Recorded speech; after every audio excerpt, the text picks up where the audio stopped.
Qui succédera à Liz Truss au poste de Premier ministre britannique? Deux candidats officiellement déclarés, l'ancien ministre des Finances Rishi Sunak et l'actuel ministre des Relations avec le Parlement Penny Mordaunt. Et contre toute attente, Boris Johnson, qui avait écourté ses vacances dans les Caraïbes pour tenter un retour à Downing Street, a décidé de jeter l'éponge.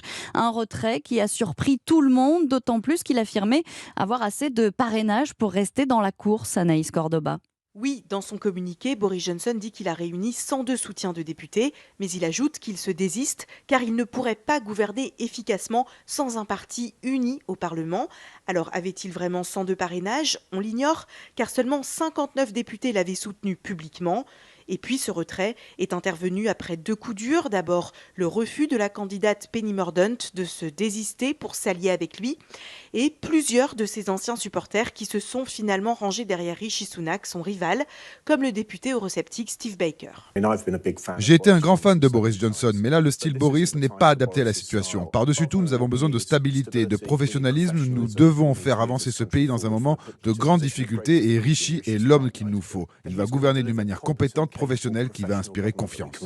Mais Boris Johnson n'abandonne pas complètement l'idée d'un retour dans le futur proche, puisque dans son communiqué, il se dit bien placé pour remporter une victoire pour les conservateurs aux élections de 2024.